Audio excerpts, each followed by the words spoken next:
Hey, St. Andrew's Youth Ministry family. So I mentioned in our video yesterday, we talked about spiritual disciplines and monument moments. Now, I wanted to take time and share with you one of my monument moments. One of my monument moments. And so I'll post a photo of this time onto our Instagram feed. There's not a whole lot of photographic evidence from this season of life, thankfully, because we weren't concerned with getting photos of it at the time because it was so crazy and so harrowing. So there's only a photo of me post this event, post the hospital. So let me start with this. Monument moments are not a chance for us to brag about ourselves.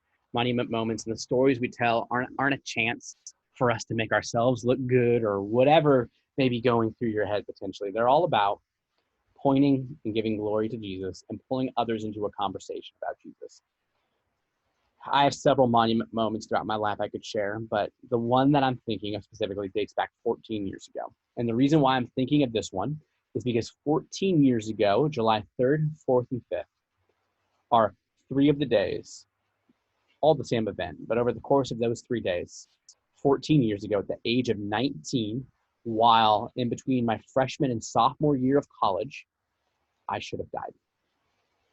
I should no longer be alive, and I should be dead. There is no real reason for how or why I am alive today.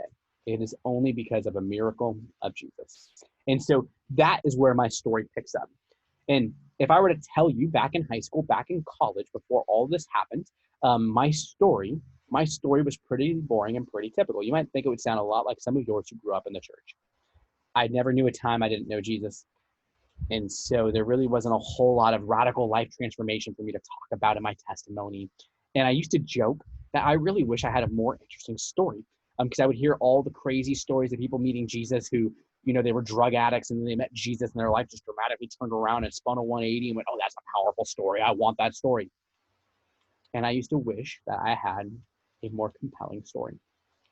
And then at 19, that's where my story got interesting. The age of 19.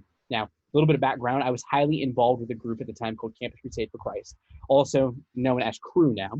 Campus Crusade for Christ is a college ministry where it's college students at your university where you gather together across church, across denominations, and you create a community of faith on your campus to help reach your campus and your students, your fellow students there with Jesus.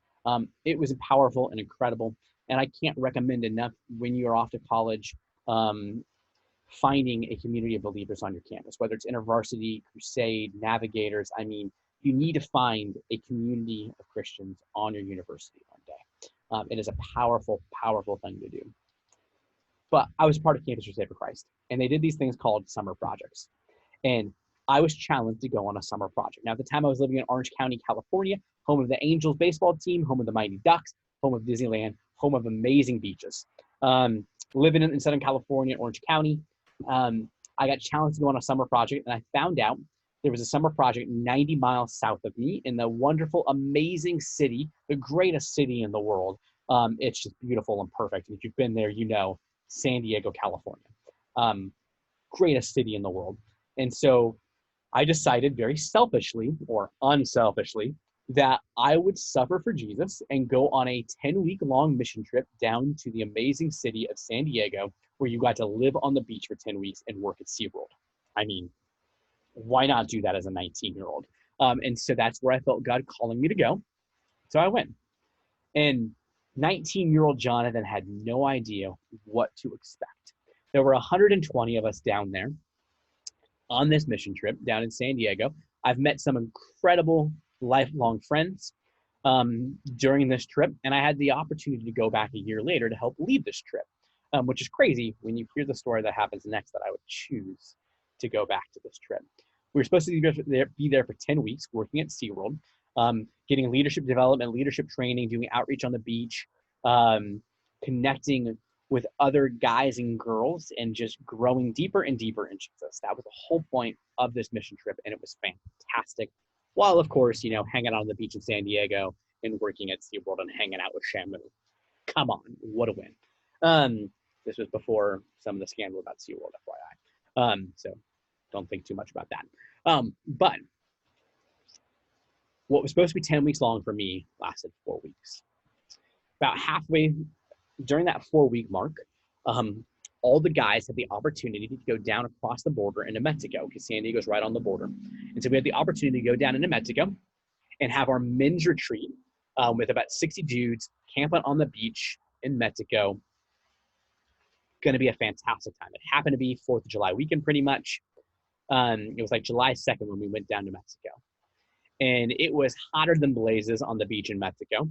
And I started feeling pretty crummy. I didn't know what it was at the time.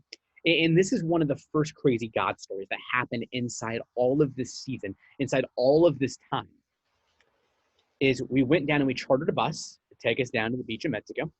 And then the bus left us. So we had no transportation, no car.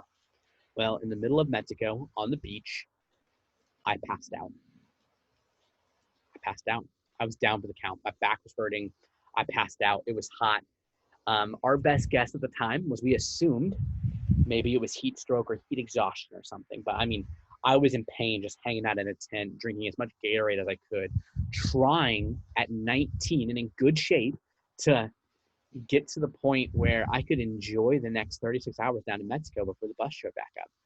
But it kept getting worse and worse and worse. And I had no idea what was going on. All the leaders, all the staff from Campus Crusade for Christ were looking around going, we've never seen this before. This is so strange. What happened to Jonathan? He was doing so fine a few days ago, even a few hours ago. What happened? My back had been hurting for a few days, but I didn't think anything about it. I've been standing on my feet all day at SeaWorld, and even we were sleeping on cots the entire summer, crammed 6 to a little tiny motel room. I mean, there was nothing out of the norm of my back hurting. Well, I'm getting worse and worse and worse on the beach in Mexico. Finally, one of the leaders gathers over me to pray. And just that, A, maybe the pain would go away. I would start feeling better. And B, hey, we think we need to get Jonathan back up into San Diego, but we don't have transportation. We've got to provide a way for us to get back to San Diego. With that, before my friend is even done praying for me, a local who speaks English walks over to this giant group of Americans and starts asking us questions. And some of the questions were, oh, hey, are you a church? What are you down here for? And before we even got done praying, we realized that guy who had wandered over to this group of 60 plus Americans on the beach in Mexico, 4th of July weekend, was a pastor at a church that touched the border in Mexico. And so without skipping a beat, I remember this man by the name of Jason Dinclaw took off and found that guy as he was walking away and went, hey, we know this is weird, but we have a student here, me, who is really sick and we don't know what's wrong with him and our bus isn't coming back for 24 hours. You said you were leaving and you lived near the border. Do you mind driving us all the way to the border so we can get back into the States and get him to a doctor? And the guy said yes. That was an uncomfortable long 2-hour ride back up to the border. If you've never crossed over the border to Mexico, or from Mexico to the U.S. or U.S. to Mexico, in this case, Mexico to the U.S., you have to go through customs, you have to go through all kinds of stuff, you have to stop in a line. Well, the car couldn't do that, and so they had to drop us off about a mile before the border where we had to walk. And now at this point, as it turns out, I had a crazy high fever. I was in pain where I couldn't walk. But thankfully, at this point in time, the leader was smart enough to know that he could have carried me. He was a big dude and strong. He could have carried me, but my body was starting to shut down.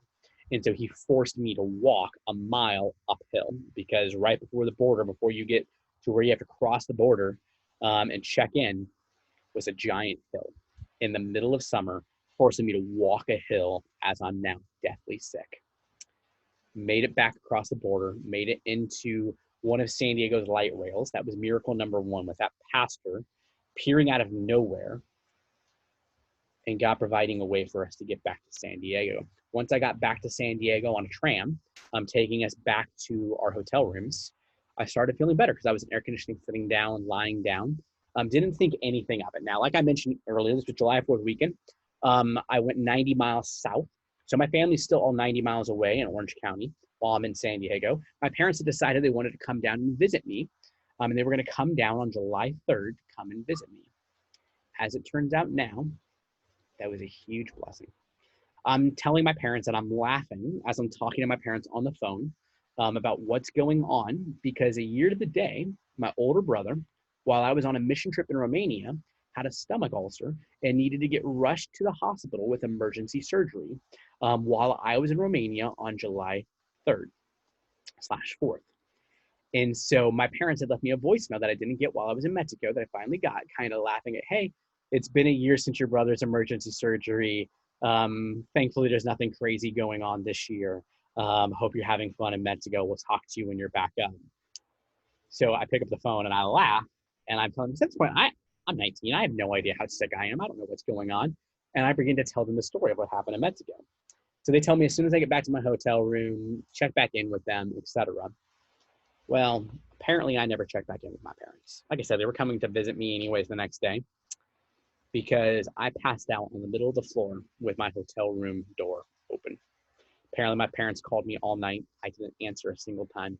I remember feeling so bad that I kind of just, with my clothes on, sat in the tub because it was the only way I could get comfortable and like filled it with water. I mean, that's a sure sign you're not feeling well.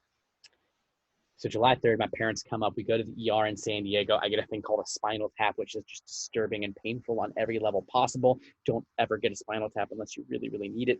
I will save you the gory details of what happens. They thought maybe I had something called meningitis. I didn't have meningitis, as it turns out, but they had to test me for everything.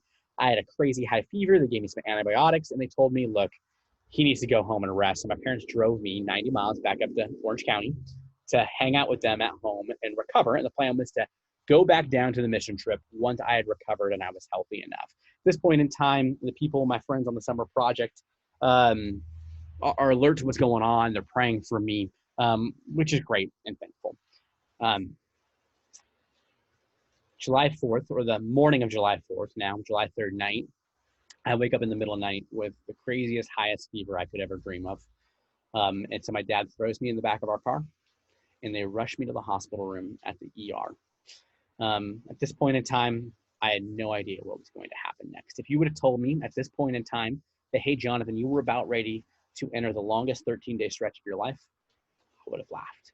I would have laughed. If you would have told me, hey, Jonathan, you're about ready to fight for your life, if you don't even know it, you very well could be spending your final 12 hours on earth. I wouldn't have known. I had no idea. I was 19.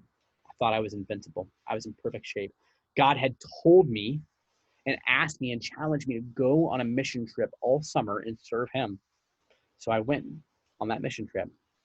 And I grew up in church thinking that the safest place to be was in the middle of God's will, that if you did what Jesus told you to do, no harm would come of you. It's not true. It's not true. I love Jesus more today than at any point ever. And part of the reason why is because I know that following Jesus is not safe. If you've ever read the Chronicles of Narnia and Aslan, Lucy talks about, well, is the lion safe? Is Aslan safe? And the response is no, but he's good. And what I love about Jesus is that following Jesus, God's will, is not safe, but it's good. It's what should be.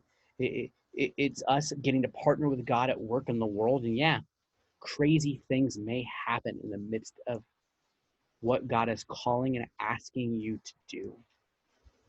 But that is what life is about. Nothing is guaranteed in this life. We know this in this pandemic. Nothing is guaranteed anymore. And so I'm 19, getting pushed into a hospital on July 4th morning. They take me in. All the ER beds are full because 4th of July is one of the craziest hospital days of the year.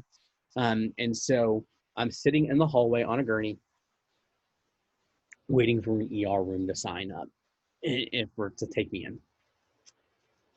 13 days later, I was finally out of the hospital. 13 days.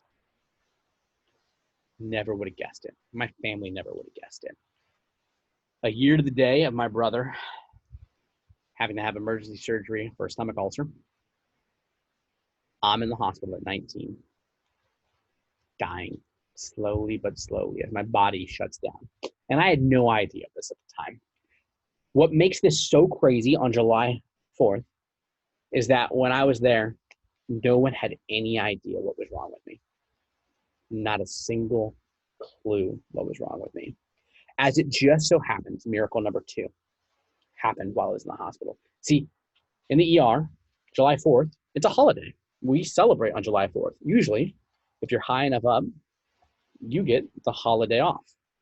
Well, it just so happened the head of infectious diseases of the entire hospital unit chose to come in to do some paperwork on July 4th. He was still technically off, but one of my doctors, ER doctors, found out that he was in the office and decided to call him up and see if he would come in and check on me. That was miracle number 2. His name was, I believe, Jim Henson, Dr. Jim Henson.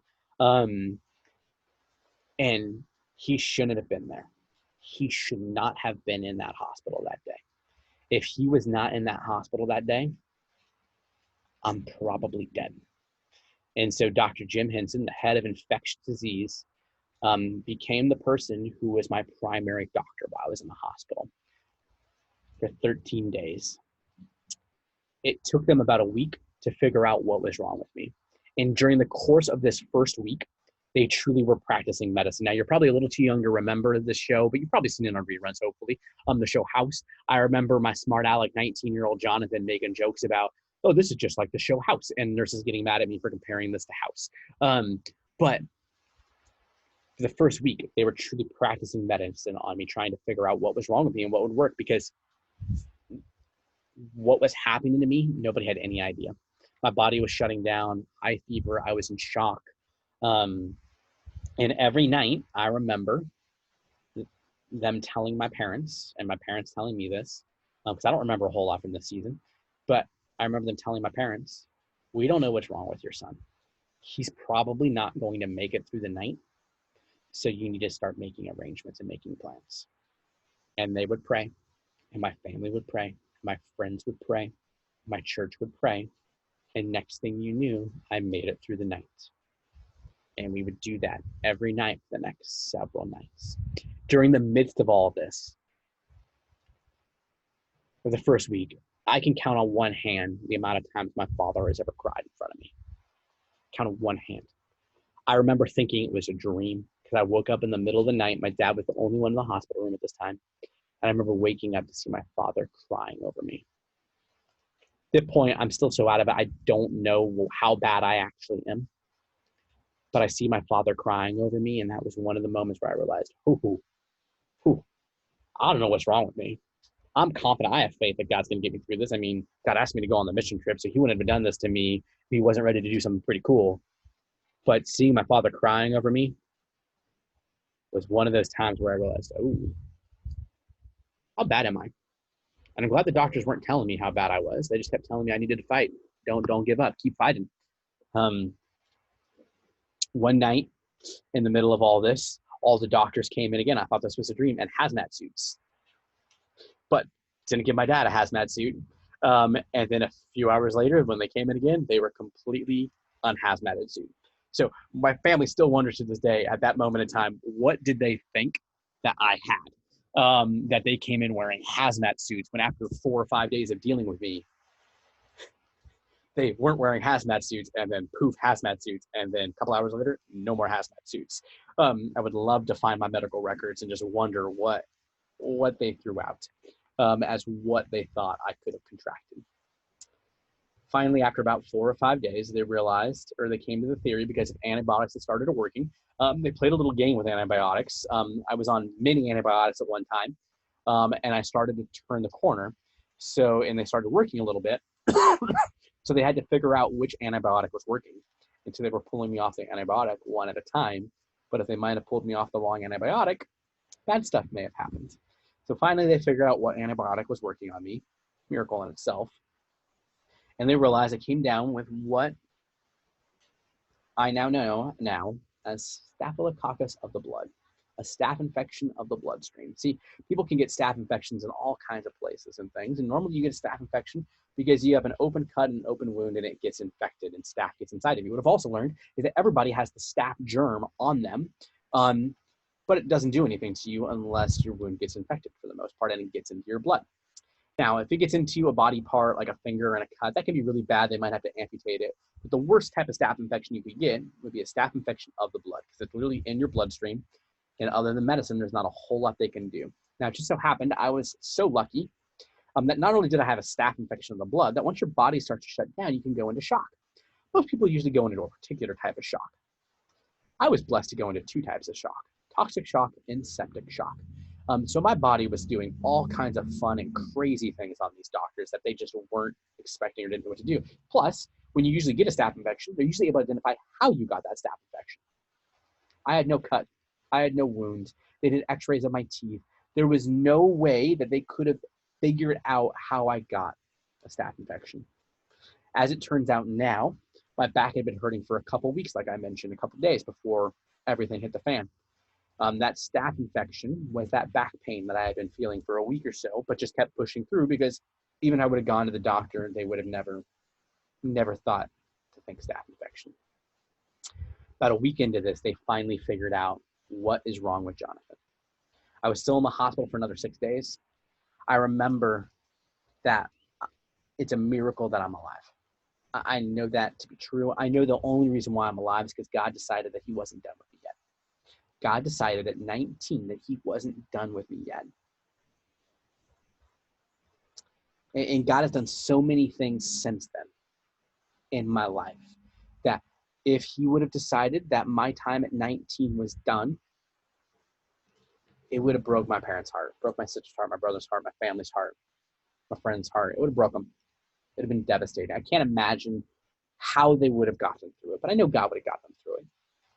But at the same time, what I've been able to see now in the 14 years since this crazy miracle of this season of July 3rd, 4th, and 5th, and the staph infection of the blood, is that God has used my life in so many ways. In so many ways. If he would have decided my time was done, great. I'm sure he would have found somebody else to live this part of my story. But I'm so grateful that he decided my time wasn't done. I've seen friends meet Jesus. I've helped launch and plant a church. I've got to lead amazing students and help you all encounter Jesus and see some of you meet Jesus. And I'm excited for what the future holds past COVID-19, in COVID-19, that through this story, through this monument moment, my time was not yet done. I don't know how much longer I have left. None of us know how much longer I have left or how much any of us have left. But I've been able to see the story that God has been able to write since the staph infection of the blood. I got to meet Ellie and marry an amazing, amazing woman who makes me better in every way. Now living in Charleston, none of that would have happened if it wasn't, or it wouldn't have happened if God said he was done with me. But God decided he wasn't done with me. And now my story, like I said, this is where my life got interesting. My story got interesting. I should be dead. I should be dead. There's no ifs, ands, or buts about it. But Jesus chose to save me and keep me a part of his story for a while longer. And I'm so grateful for that. And even as I think about this, and I'm always wary to tell this story because it's so crazy. And you'll hear me talk about it when we walk through different parts of the Bible and different stories. I'll share parts of this because while this was a specific season of my life for 2 weeks, mainly the first 5 or 6 days where I was on my deathbed and I was in the hospital another 7, God chose to save me. It is a miracle that I am alive. What God did was miraculous, but it wasn't a snap of the fingers and I'm healed. See, pre the staph infection of the blood, I was about 180 pounds, in great shape, getting ready to try and train and enter for some 100-mile bicycle races and centuries on my road bike. After this, I went from about 180 pounds to about 110 pounds dripping wet. I've lost all muscle, all fat. It was gnarly. I'll show you pictures, and the pictures that I'll post to Instagram are literally the day I got out of the hospital. I'm curious what I would have looked like in the hospital because at one point they also ballooned me up full of IV fluid to probably 230 or 40 pounds. So in the span of about a week, I went from about 180 to 250 all the way down to like 110, 120 as I started shedding that water weight. And so I'm curious what I would have looked like. But I have these pictures of me from the staph infection. And I'm weak and frail. At one point, they put a PICC line inside me, which is a very fancy IV, typically reserved for cancer patients, where they don't have to change out the IV all the time. But pretty much what it means is you have a tube running into your bloodstream, and you have an open wound that they cover up, that they constantly hook your medicine into so it gets into your bloodstream and stuff faster.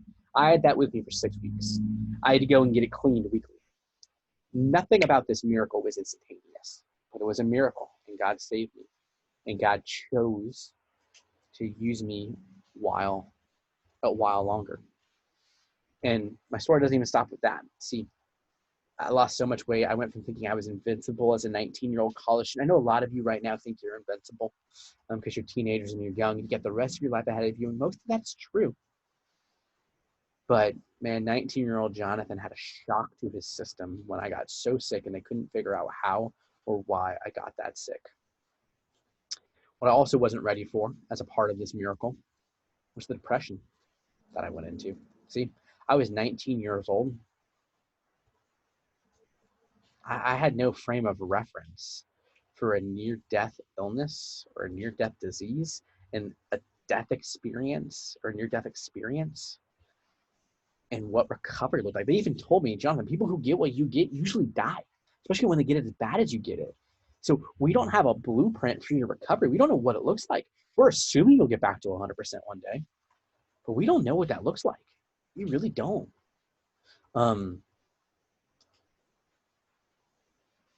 And so it was hard. It was hard. There were other factors going on in my life at this time, loss of community, loss of friends, that just all kind of combined together and made me go into a severe bout of depression. And I'll tell you that story at a different time too. Because in October, I plan on talking about mental health if all goes according to plan, because I want you to understand that there's help out there. And I didn't have a frame of reference for what I was going through. Thankfully, God met me in the midst of that too. As a 19-year-old struggling with depression, because I knew intellectually that God saved me for a reason, that I was alive for a reason, that if God would have wanted me dead, I'd be dead. But then I saw myself 6 months later still thinking I was sick, that I wasn't healthy, that I wasn't going to get better. At one point, I was sleeping 18 to 20 hours a day as a 19-year-old, and I just didn't know what to do with that. And I was tired of feeling sick, of feeling tired, of feeling run down. Because God had me alive for a reason. He did a miracle. But my story wasn't done yet. Even the staph infection story wasn't done yet. But as I think about monument moments, I trace it all back to July 3rd, 4th, and 5th. That's why I share this story with you this weekend. Because every year when this weekend, when this holiday, when 4th of July weekend pops up, I pause and I celebrate. And in some form or fashion, I tell this story. And I thank Jesus for this story. Not because I ever want to go through it again. By no means do I want to go through this again. By no means do I wish any of this on any of you. The fact that we're living in a pandemic right now with a crazy illness out there hits home to me so much. Bishop Steve's story, Rector Steve's story, hits home with me so much. I was 19 when I was in the hospital bed. Thankfully, if God would have chosen that my time was done, other than my parents and my family, immediate family, picking up the pieces would have been relatively easy for my parents, other than the heartbreak. I had nobody relying on me. As a 19-year-old, I wasn't prepared for recovery. I didn't have any frame of reference for this. And now we sit in this time in the pandemic of COVID-19. None of us have ever lived through a pandemic before. We don't have any frame of reference for what COVID-19 does or looks like to us. And so I sit back in the midst of all of this on July 4th weekend, celebrating the work that God has done and thanking Jesus that 14 years ago, he decided that my time was not yet up, that he still had plans for me, that those plans would involve coming here, meeting you all, meeting my amazing wife. And I don't know what comes next as I think about this in the midst of the pandemic. But what I know is that this story, this monument moment, is one that God can use and God will continue to use, because I am a living proof and a living miracle Every day I breathe is a miracle. Every day I wake up is another miracle. Because 14 years ago, I should have been dead. And it's all because Jesus was up to something. And I've learned so much from this about just following Jesus, about living life with Jesus, about life in general. And I would never wish this on anyone. But now looking back on it 14 years later, with how crazy this story was, and you just got a Clip Notes version of it, but with how crazy this story was, while I would never ask to go through it again, I am not me without this story. God did amazing things in my life through this. And I don't ever want to go through it again, but I would never ask for God to get rid of it out of my story either. Monument moments. Sometimes they can be big and crazy, like what I just shared with you. Other times, monument moments can be a lot smaller or a lot happier. Mine just so happens to be a crazy story and a crazy miracle where God did the absolute unexpected, saved my life. I'm so grateful for that. And I'm grateful for that eternally. But that story isn't about me. It's about what God did. I was just laying in a hospital bed. I had no part to play. I had a little bit of faith, I think, I hope. I was slightly fearful, but I wasn't that fearful if you talk to my parents because I really didn't know what was going on. But I had faith and trust that Jesus would be Jesus. And that's what a monument moment is about, is Jesus being Jesus. And a monument moment, it's kind of like a lighthouse. It's a way for us to light the way and point people to what God is up to and had been up to in our life. So hopefully between our teaching yesterday and my story today, you can identify in your own life, what are some of these monument moments that I can use, that I can tell stories to my friends and family to pull them into conversation about life with Jesus and what Jesus means to me. That's my hope and that's my prayer. Grace and peace, students. Can't wait to see you. Hope you enjoyed this crazy story.